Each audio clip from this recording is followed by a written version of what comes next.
Halo, selamat datang di Ruang Pandang. Kembali lagi di Nalaria bersama saya, Arya.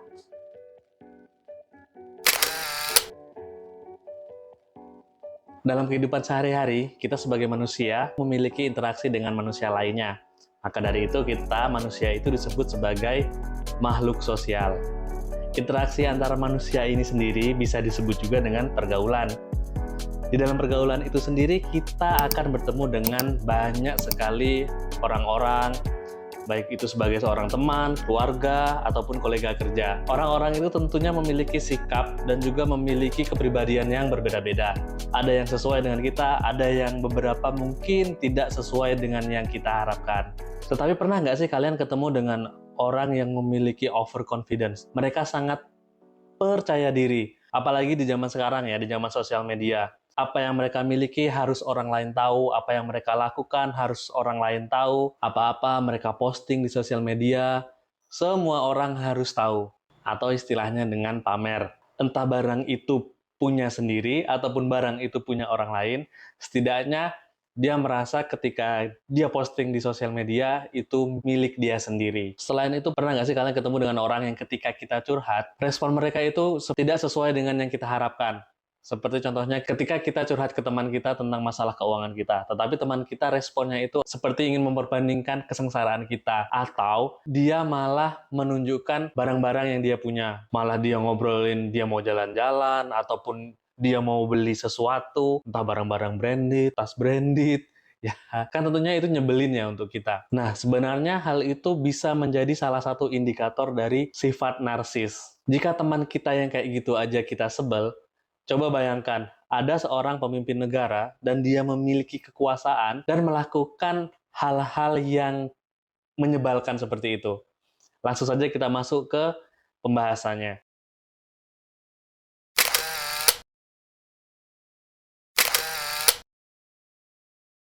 Pemimpin negara yang aku maksud itu bernama Sapar Murad Niyazov.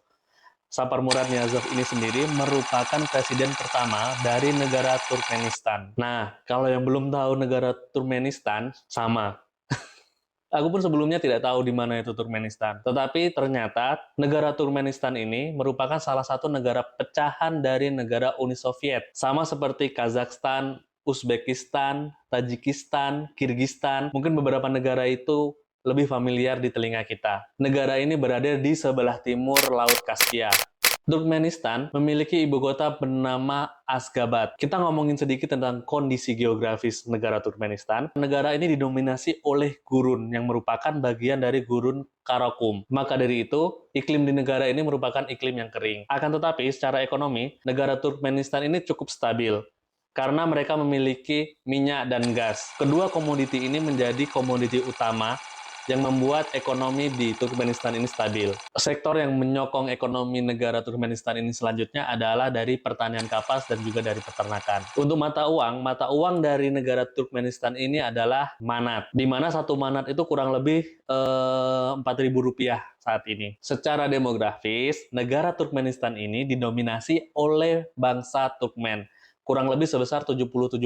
Bangsa Turkmen ini sendiri merupakan bangsa yang mirip dengan bangsa Turki. Bangsa lain yang mendiami negara Turkmenistan ini adalah bangsa Uzbek, bangsa Kazakh, dan juga bangsa Rusia. Mayoritas penduduk Turkmenistan memeluk agama Islam. Nah, jadi itu kira-kira profil dari negara Turkmenistan. Jadi bisa kita bayangkan ya bagaimana kondisi demografi dan juga kondisi geografi dari negara Turkmenistan ini. Selanjutnya kita masuk ke pembahasan utama kita, yaitu mengenai Presiden Sapar Murad Niyazov.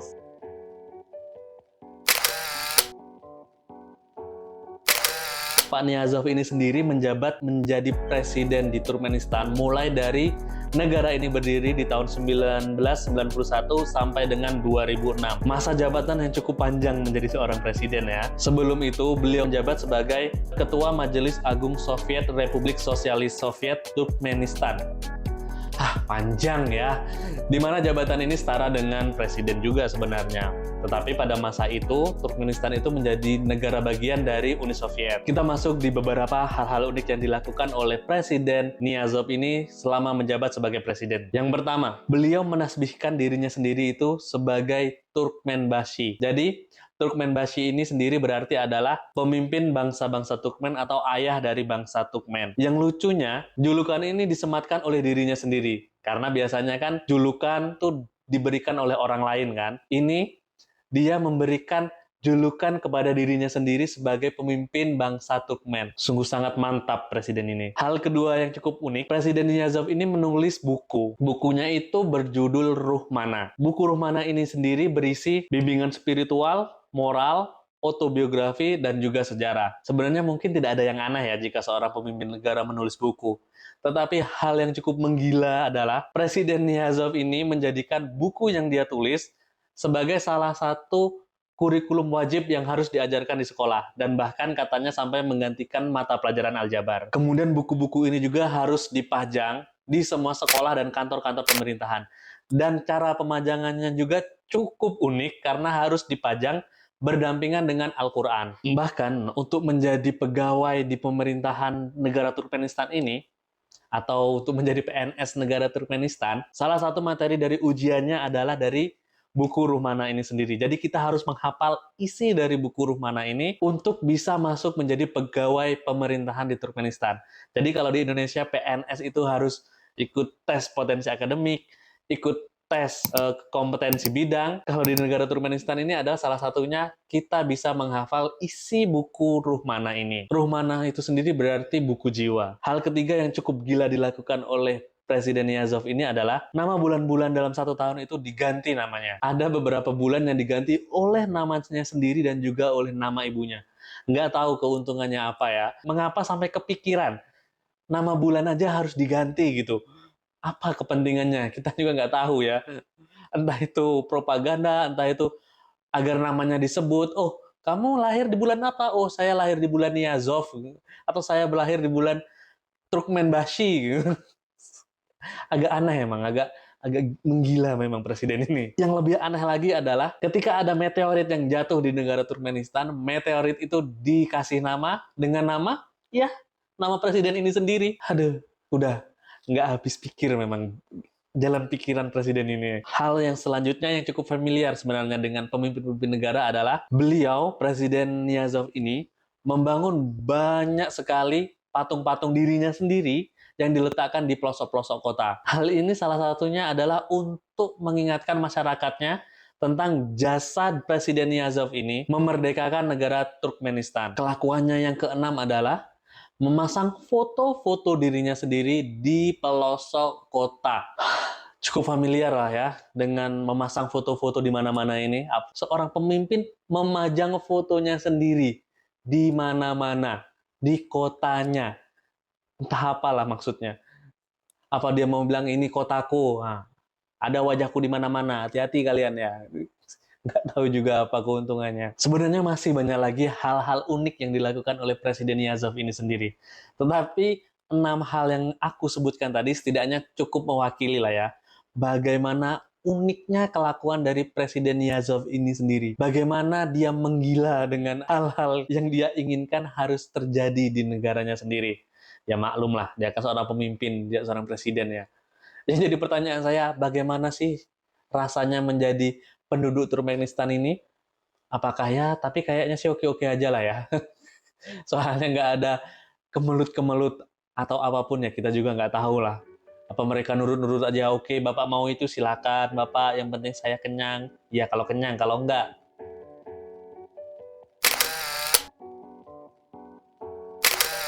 sepak terjang dari Presiden Niyazov ini sebenarnya cukup menggambarkan tentang narsisme kepemimpinan. Menurut peneliti, narsisme merupakan sikap umum dari seorang manusia. Jadi kita semua ini sebenarnya punya sikap narsis, tetapi kadar kenarsisannya saja yang berbeda-beda. Ada yang tahu diri, ada yang nggak tahu diri. Kalau menurut Sigmund Freud, tentu anak-anak psikologi nggak asing dengan nama ini ya. Jadi menurut Sigmund Freud, konsep narsisme itu merupakan perasaan cinta pada diri sendiri yang disertai kecenderungan untuk mementingkan diri sendiri, kagum pada diri sendiri, hingga memperhatikan kecakapan dan kecantikannya. Jadi konsep narsisme inilah bagaimana seseorang itu terlalu mencintai dirinya sendiri. Sehingga cenderung untuk hanya mementingkan dirinya sendiri dan tidak memiliki rasa empati kepada orang lain. Ada beberapa hal yang mengikuti dari sifat narsis ini sendiri. Yang pertama itu adalah kurangnya empati. Orang yang narsis biasanya kurang memiliki empati terhadap apa yang terjadi kepada orang lain.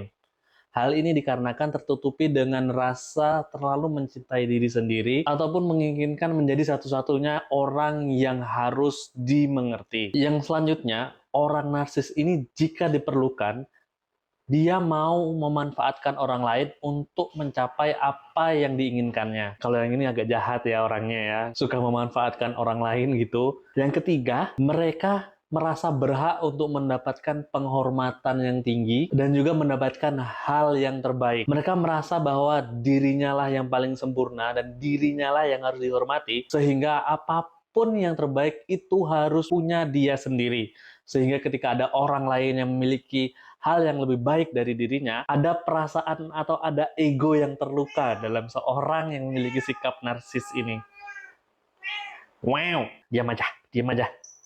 Yang keempat, orang-orang yang memiliki sikap narsis ini biasanya tidak terima jika dikritik karena dia merasa bahwa dia yang paling benar. Kalau ada yang ngerasa setup lampu di belakang berbeda, itu memang dirubah ya.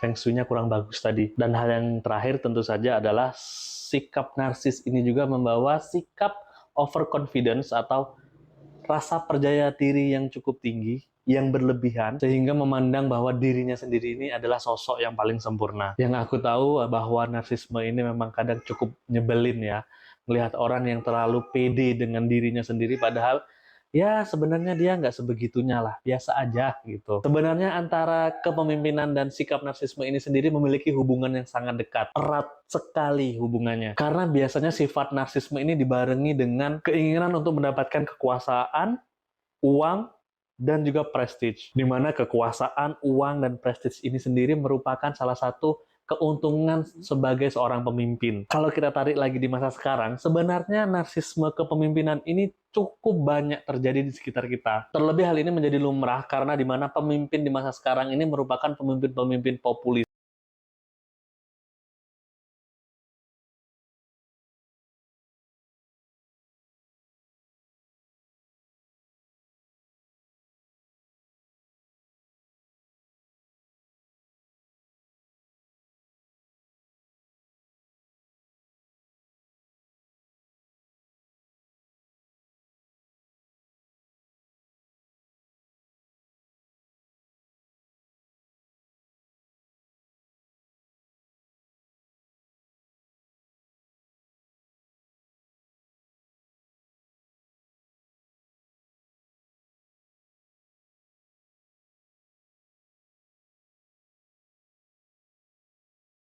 Pemimpin populis ini mendapatkan panggung yang sangat leluasa di masa sosial media ini, sehingga mereka bisa mencitrakan apa yang mereka inginkan. Makanya kita tentu nggak asing lagi melihat banyaknya foto-foto ataupun gambaran-gambaran pemimpin-pemimpin kita, pemimpin-pemimpin daerah maupun pemimpin-pemimpin suatu lembaga institusi yang ditempel di berbagai tempat. Bahkan foto-foto pemimpin-pemimpin ini banyak dipasang di berbagai sudut ruang publik. Mereka menampakkan wajah-wajah mereka di spanduk, di kantor-kantor dengan penuh senyum. Seakan-akan itu ngomong gitu, ayo, tatap mata saya. Saya adalah pemimpin terbaik yang pernah kalian miliki. Pilih saya lagi untuk periode selanjutnya. Atau lagi kadang kita banyak melihat baliho-baliho ucapan, misalkan ucapan selamat kepada atlet yang meraih medali, di mana foto atletnya itu cuma sebesar jempol. Sisanya itu adalah foto-foto pemimpin yang nggak tahu juga entah kenapa dia mau mengucapkan ucapan selamat itu harus diketahui oleh supir angkot yang lewat berkali-kali di depan jalan balihonya. Yang lebih ironis lagi ketika kita melihat wajah-wajah para pemimpin yang tersenyum, di depannya adalah tempat sampah yang masih berserakan kadang. Kadang di depannya itu adalah halaman rukunnya masih menjadi tempat tidur para gelandangan. Dan foto mereka itu masih tetap tersenyum. Cukup ironi melihatnya, tapi ya udahlah ya, namanya juga sudah zamannya seperti itu. Kita ikutin saja. Mudah-mudahan masyarakat juga, kan katanya masyarakat udah pinter untuk memilih seorang pemimpin. Ya, mudah-mudahan saja. Tetapi terkadang pemimpin yang memiliki sikap narsisme ini juga dibutuhkan. Hal ini untuk membuat kepercayaan diri yang tinggi, kemudian memiliki wibawa, dan juga dipandang cakap untuk mengemban tugas yang diberikan oleh seorang pemimpin tersebut. Tapi kembali lagi, sikap narsismenya ini harus diarahkan kepada hal-hal yang memang berguna untuk masyarakat, bukan self-centered. Jadi memang benar-benar seorang pemimpin yang menjadi kepala pelayanan masyarakat. Oke, sepertinya videonya cukup sampai di sini saja. Terima kasih yang sudah mendengarkan. Sampai jumpa di video Nalaria selanjutnya.